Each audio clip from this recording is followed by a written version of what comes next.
Yo, what's up, y'all? Welcome back to the Prison to Promise podcast. I'm your host, Dr. Craig Waleed. Today I'm joined by the good brother Edward Scottso Scott. The brother served nearly 30 years and came home with more than just a release date, though, you know? Scottso came home with purpose. He came home with a plan. This conversation moves from Brooklyn to North Carolina, from incarceration to transformation, from survival to service. Scottso speaks on faith, family, accountability, and the invisible wounds people carry after prison. What we discuss as post-incarceration stress disorder, or PICS. This episode carries the rhythm of truth. Pain turned into wisdom, scars turned into testimony, and struggle transformed into service. Through his work with wounded healers, Scottso is helping people come home not just to exist, but to live. So, lean in. This is a story of healing, purpose, and promise. This is Prison to Promise. Now, let's go.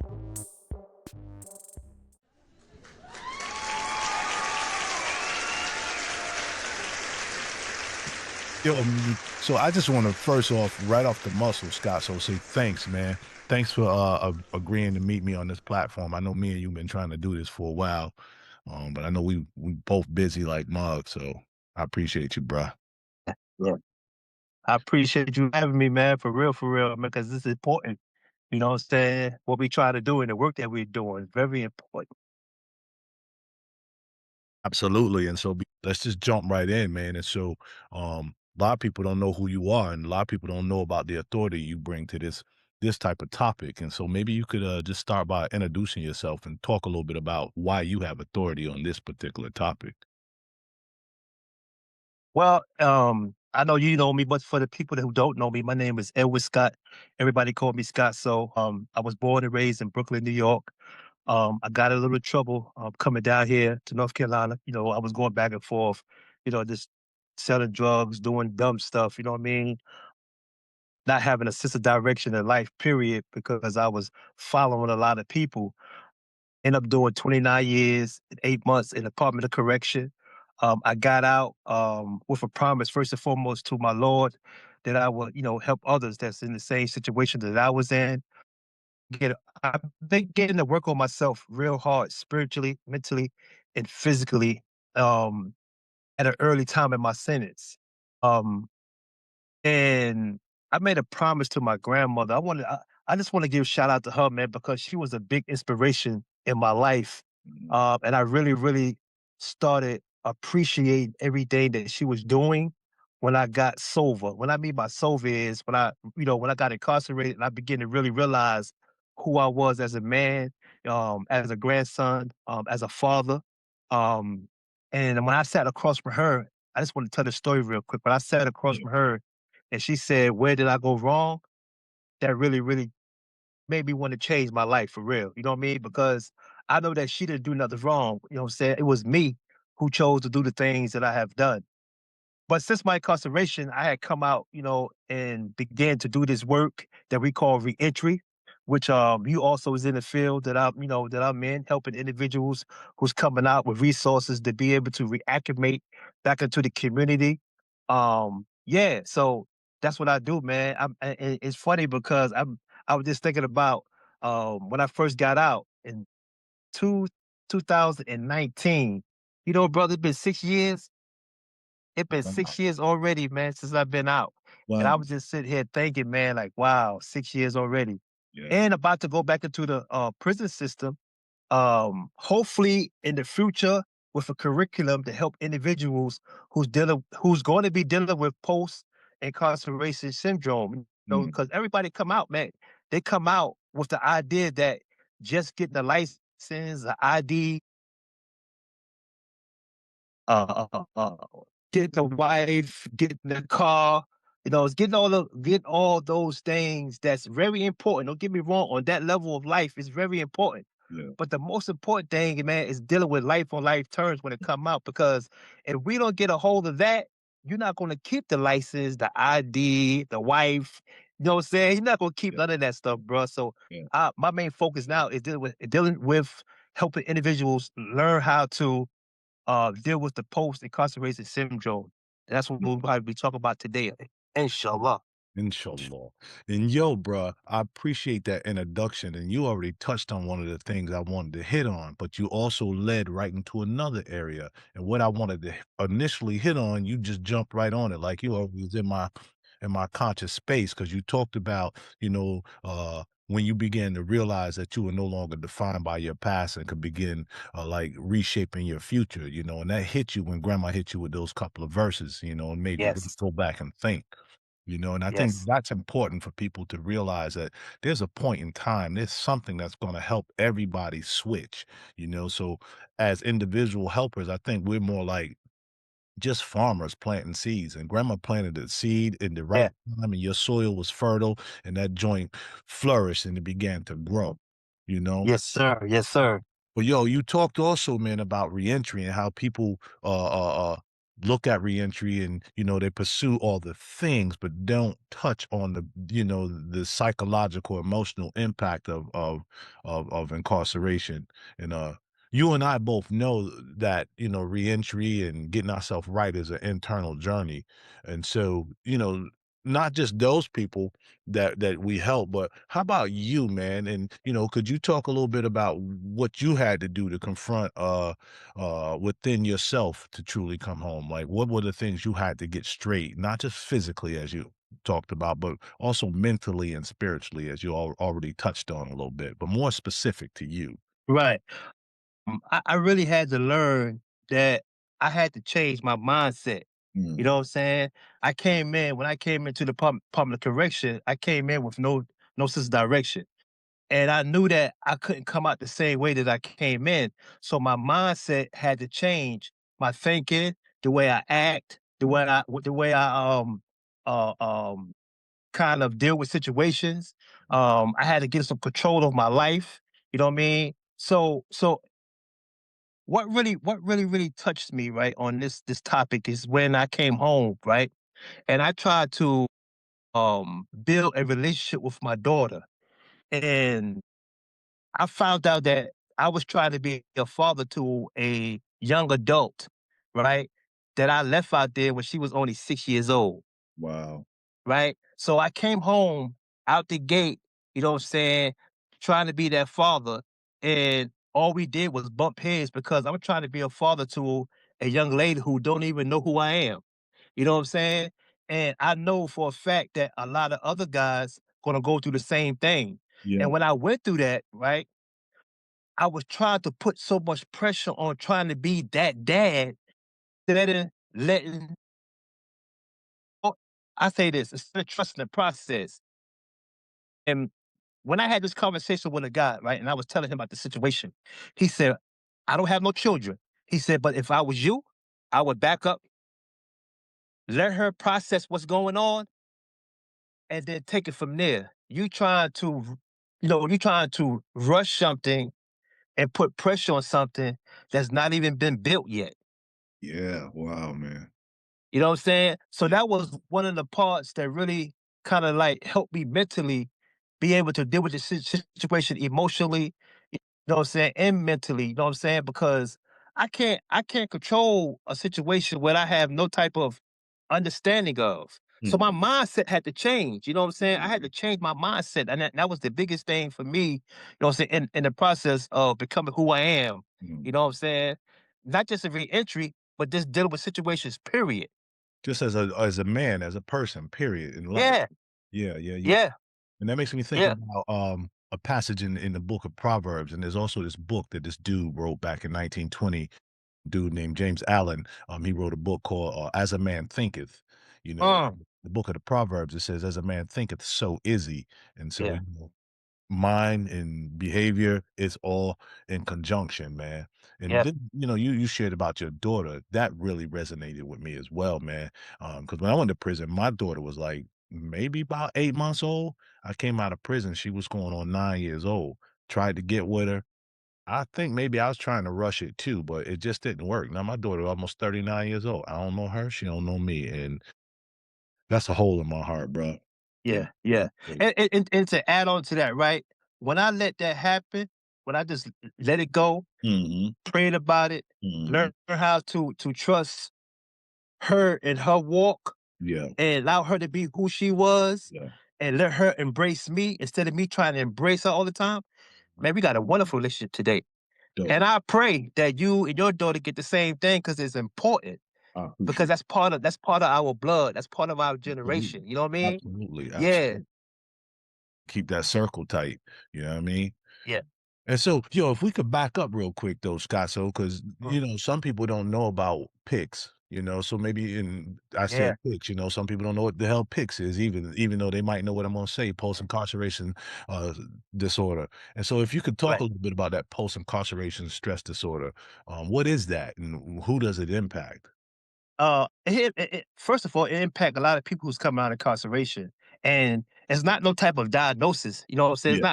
It's not no diagnosis that you get from a therapist. It's something that we deal with when we incarcerated. When you deal with the emotional, the psychological, the social, and the mental aspect of life. You know what I mean?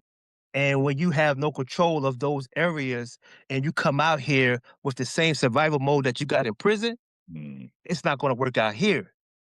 You see what I'm saying? And that's why I think it's so important that, don't get me wrong, a lot of people is touching on it. A lot of people is talking about it, Yeah. but it's not being taught in the prison system. Right. You know what I'm saying? Right. And that's where Wounded Healers, my organization, along with my team, is trying to create and build this curriculum that we could be able to, you know, teach. I'm not even going to say teach because sometimes it's hard to teach somebody something, Yeah. but give us some insight. Yeah. Help raise their awareness. Well, yeah, give us some awareness of what you're gonna be facing when you come out here. You know what I'm saying? Because I'm gonna tell you something, man. Dealing with the emotional and the mental and the social challenges Yeah. out here can be difficult on the individual if they don't understand it. You know what I'm saying? Absolutely. Because a person could be going through that, right, and don't understand what they're going through. Yeah. Believe me, I know. I've I been know through it. too. Hell yeah. Hell yeah. I know I've too. been through it. Yeah. Yeah, I've been through it. Even with the social part of it, you know what I'm saying? Uh, um, you know, the hardest part of my journey is when you're trying to build relations with people, right? That you think is going to be there for you, but when you go through that difficult time Yeah. and they're not there, that right there could really hurt an individual emotionally. And next thing you know, they relying on what they used to know. Mhm. You know what I'm saying? Yeah. Because there's no one there to really say, "Hey, bro, hey, sis, look, hold up, check yourself. Let's have this conversation." You know what I'm Mhm. saying? Because I see where you're going now. You know what I'm saying? So that's why I want to find a safe space for individuals to be able to be vulnerable Yeah. enough. You see what I'm saying? To Yeah. have these conversations. A safe and brave space. Yes, Yeah. yes. I Yeah. like that brave space. Yeah, I man. like that, bro. Thanks, bro. And Yeah. I mean, we feeding off each other, so thank you for sparking me, man. You heard? Mhm. One of the things you talked about also is, uh, damn, it done slipped my mind just like that, man. I'm getting old, Scott. So come in and fall out. We ain't gonna speak that, brother. We ain't gonna speak that, man. No, man, I'm Yeah, happy to get old, bro. I'm happy to I get know. old, man. I know. Hell, I yeah, know. because there's a lot of cats ain't getting this old. You know what I'm saying? A You're lot of right. cats ain't done the time that we've done, man, and have their mind right, and are giving back to the That's community. right. That's right. Yo, but there's a lot that you Yes. said, Yeah. man, and I know we got limited time, so we might have to come back and revisit this. Are But we going to? If you allow me to, absolutely, Scott. So, how could I not allow you to, man? You are a deep well of wisdom, knowledge, and understanding. So we gotta get what we could get from you for the people, man. Because the people need to hear it. But you talked, man. You yes, talked about your organization, the Wounded Healers. And I know you co-founded the Wounded Healers, if I'm not mistaken. yes, yes, There's something yes. powerful, man, in that name, Wounded Healers. So my question for you is like, what does it mean to you to heal while carrying wounds? Because you've been carrying wounds yourself, from being incarcerated, maybe post and pre-incarceration, you had some trauma, but what does it mean to you to heal while carrying wounds? And how does that shape the way you show up for other people coming home? I know. For one is that I had to hold myself accountable. You know what I'm Mhm. saying? And I know that being incarceration is a form of being wounded. For me to find myself through the help of God, spiritually, mentally, physically, socially, mentally, however you want to put it, you know what I'm saying? It has kind to put the band-aid on the wound, right? Mhm. But at the same time, I had to continue to work towards um helping others also see the light when it comes to being wounded and Yeah. also knowing that you are being healed at the same time. You know what I'm Mhm. saying? Through your walk. Through your Yeah. walk. You know what I'm saying? You know what I'm saying? Through your vulnerability, through being appreciative of someone holding you accountable of Yeah. what you are doing, you know what I'm saying, and not taking it as being personal. So I know how it is. We all has been wounded. You have been wounded. But look at the work that you're doing, bro. You healing, Absolutely. you know what I'm saying? This is Absolutely. the healing. And also, you also giving it to other brothers and sisters that's out there. You know what I'm saying? So you're helping them heal. And that's how I look at it, man. You know what I'm saying? As long as I do the work and be sincere in what I do, you know what I'm saying? And helping others see that they could be healed too, I'm doing what I'm supposed to do, brother. Yeah, what comes to mind, man, listening to you is an old saying I heard that says the best way to keep it is to give it away. The best way to stay Get healed away. is by being vulnerable, showing other people your wounds and showing them how you've healed and how you continue to work on healing. Yeah, Yeah, yeah, that's heavy. yeah. You know, when I saw the opportunity to build this organization, I looked around, right? And I sat across Tom McQuiston. Yeah, I need to. He was a sponsor, right? He was a sponsor. He talked so highly of you, which I already, he don't know that I've been knowing you for years. But anyway, but I told him, I said, man, that's a good brother. Right. But when I sat across from him and I looked around and I saw all the individuals that was in that room at Mhm. Yo Fella that didn't have the same opportunity that I have with having a vast support system, I said it had to be something done. Had to be something done because if we don't show individuals that's incarcerated that they are supported, Mhm. then they're going to go back to what they normally used to do that got them incarcerated. You know what I'm saying? So my job and your job and all the other people like Kerwin Pittman Yeah, and Mecca and all the people that's doing this work, dope people, man. right? All our job is to slow the recidivism. It's gonna be hard to stop it, Yeah, but we can at least try to slow it down. yep. Put like a what do Close you them say? doors. Close. Yeah, yeah, yeah. Put a spike in the dam, or you know, divert the Yes, flow. Yeah, slow it down yes, for sure, yes, man. yes. And I think we're doing that, Kerwin's doing an amazing job, you're doing an Oh yes, amazing job. yes, There's he people is. all across the country doing an amazing job, brothers Yes, like Glenn in New York and yes, brother David Gathers, I know, and so many other brothers and sisters are doing this work. yes, You know, yes. it's very important, man, that we continue to set examples for people to let them know that, look, you can heal and you can recover and Uh-huh, you can manifest great things in this life so that you can be a blessing, not only to your friends and family, but to strangers and people who come in contact with you. You know, uh-huh, I'll tell you, Scott, so, and I'm sure you would agree, some of the most brilliant and compassionate and insightful people I've ever met in my life have been on the cell block, have been yes, spending the yard, you know? yes, And so that takes me yes, to my yes, next point yes, too, brother, which is, like after everything you've experienced in prison or post incarceration or before you went to prison, but all the things that have gone into making Scottso Scottso, what do you think people on the outside, especially like people who don't have contact with people in prison, what do you think people on the outside, like policymakers and stuff, what do you think they don't understand about incarceration and what it actually takes for someone to rebuild their life?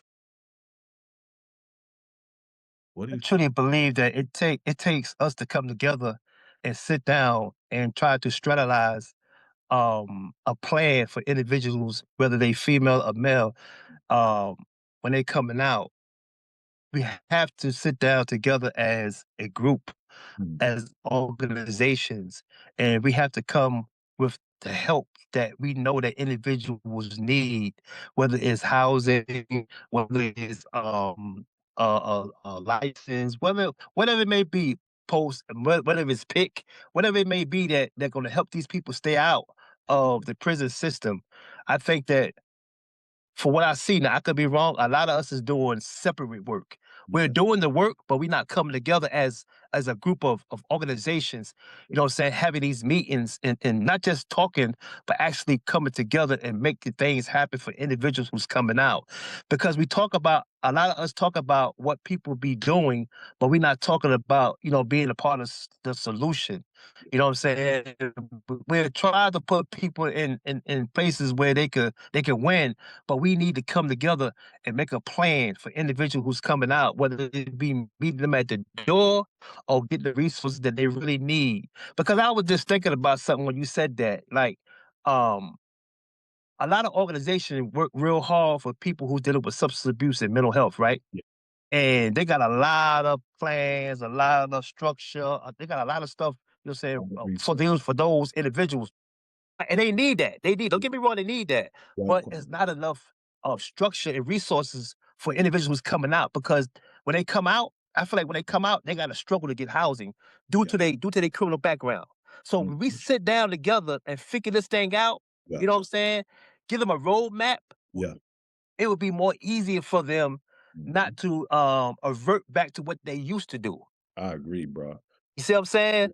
Yeah. If I made any sense or not, you know what I mean? You made hella sense. And what came to my head is as you were talking, I was thinking about the hand, and each finger on the hand represents each organization that's doing whatever they're doing.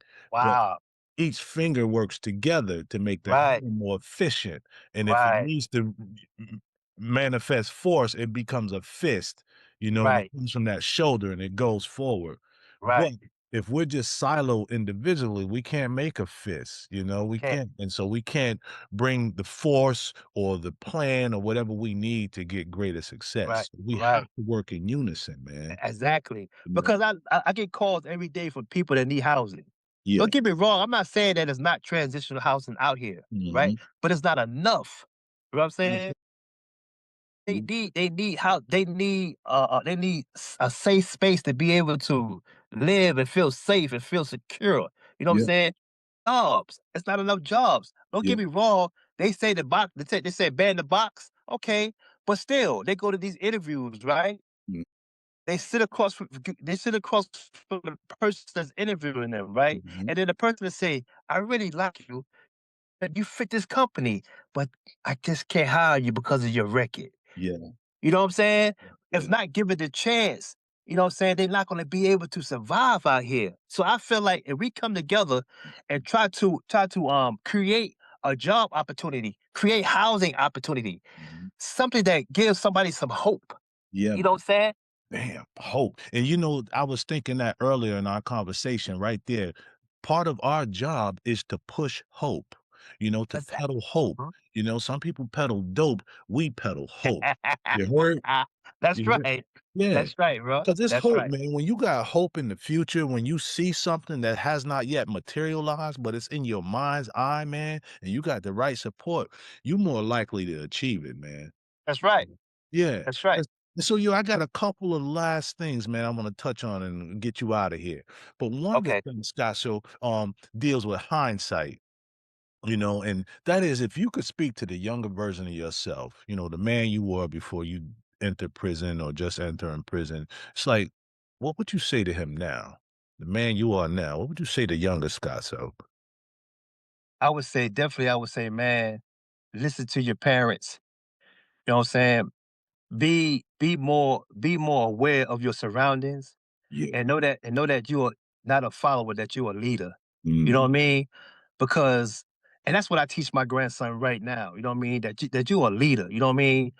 If you're gonna follow someone that's great. Follow someone that's really putting their life in order and structure in their life so they could be great as they elevate from age to age. You know what I mean? Always be respectful Mhm. to the elders, man, because I see like we lost a lot of that respect. Yeah. You know what I mean?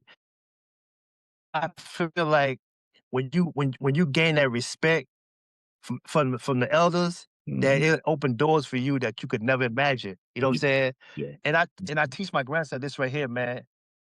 Be that entrepreneur and know that if you do the things that you say that you want to do, you can do it if you put time and effort in it.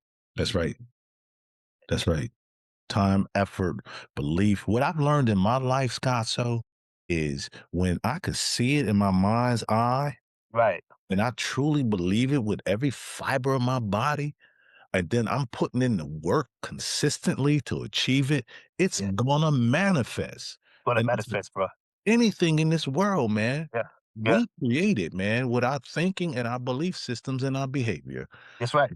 We can't just say, "Oh, there's a God in the sky, and the God in the sky gonna bring it to us." Yeah. No. Yeah. When we put in that work and that we got that faith that it's real, that's when it started to happen, Right. you know? Exactly, man. So I try to teach my grandson the same thing today. I just don't tell him what to do. I explain to him what to do and why, what I'm saying, he should do it. What I'm saying? Now, as he get older, he could take these same jewels that I give him, he could Yeah, pass it down to his kids. I learned that just physically showing a child who yeah, you are as a man is not enough. yeah, You know what I'm saying? You got to verbally show them and you got to physically show them. yeah. And that's why I'm so successful. You know what I'm saying? To a degree now, he still got a hand sometime now. You Of know what I'm course. How saying? old is he? 10 years old, you know Oh, what I'm yeah, saying? he's still growing. Right. So, but he respects me. You know what I mean? He respects what I'm doing. He Clearly, because respects you what I respect tell him. him. Clearly, because you respect him. Right. Exactly. I don't yell, I talk. You know what Yeah, I'm saying? I don't yell, I explain. yeah. You know what I'm That saying? make a big difference. Exactly. You know what I mean? Um, I would definitely tell myself, man, to be a listener, man. Be a listener Yeah, and don't be so quick to judge and don't be so quick to make a move that you don't really know nothing about. Realize whatever's going on, man, before you start making these moves. yeah, You know what I'm saying? And surround yourself around good people. yeah. And that's what you know what I'm saying? That's what I should have done. You know what I'm saying? Mhm. Surround myself around good people, man, and know that's okay to say no. Yeah. Yeah, yeah, that's all important, and having that great support to help you make those decisions, because sometimes those peer groups, man, definitely can pull us in the wrong directions, you know? Exactly, brother. Yeah, yeah, yeah. Exactly. You dropped a whole lot of jewels there, and so I'm not even gonna touch them. I'm just gonna let people who've heard them let that resonate with them, you know? And, one last thing, Scott, so maybe 2, but one is 'cause, yo, man, you full of jewels, bruh, and, you just keep sparking me and making me think of something else. But, is there anything that I didn't touch on, bruh, that maybe you wanted to just shed some light on before we get out of here? Yeah. I want people to know, man, that a person that's incarcerated, whether it's a female or male, that do not who they are. You know what I mean? Yeah, Give them an opportunity and a chance, man. You know what I'm saying? Instead of trying to read the book, the cover of the book, open the book up and read it. You know what I mean? Don't have a have these conversations with the individual, man, because there's so much trauma, you know what yeah, I'm saying, has been passed down from generation to generation. You know what I'm saying? And it's also, man, how an individual has grew up, you know what I mean? yeah, What they've been through, man. So have these conversations with people instead of passing judgment. You know what I mean? That's what I really want to tell the people, man, because there's some good people that's been incarcerated, man, that coming out doing great things. And if you don't have these conversations with them, then I feel like you're not allowing them to be great in what they believe in. yeah, man.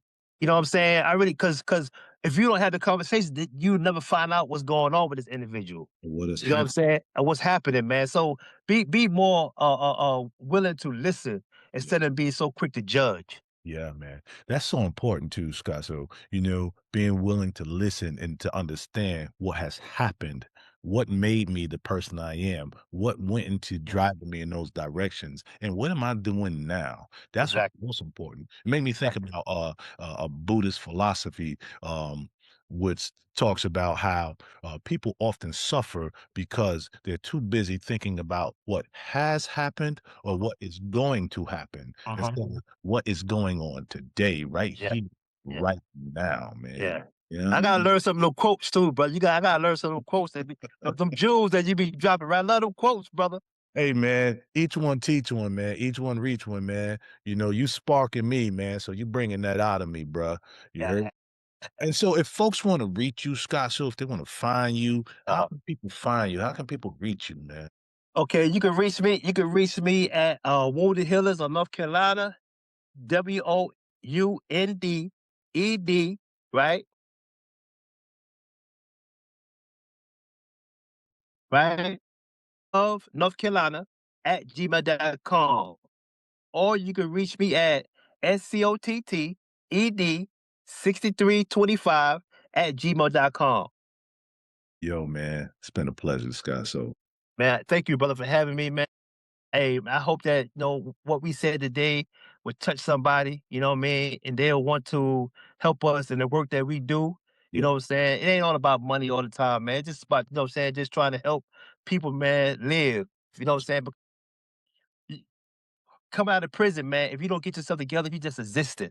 But that's if right. you want to live, they need to connect with brothers like you, me, Phil, you know what I'm Yeah, saying, Kerwin, you know what I'm yeah, saying? People that's really trying to live out here, yeah, man. yeah. You know, Become the best versions of themselves. yes, another good brother, Darrell Clayton, you know what I'm saying? Some good brothers, man, that I know out here that's really living out here, man. Yeah, They're yeah. trying to make a difference, man. All right. Shout Yeah, out to brother Darrell Clayton. Darrell, I hope to yes. hear you one day on the Prison to Promise podcast. All right, Scott. So I'm gonna be in touch then, man. Have a great day. And make good decisions, brother, and be safe. Oh, man, hey, I give all praise due to God, man, for allowing me to be on here, man. I thank you once again, man, and the same to you, man. Be safe out there, man. You know what I'm saying? Continue to do the work that you're doing, man. Thank you, man. I salute you.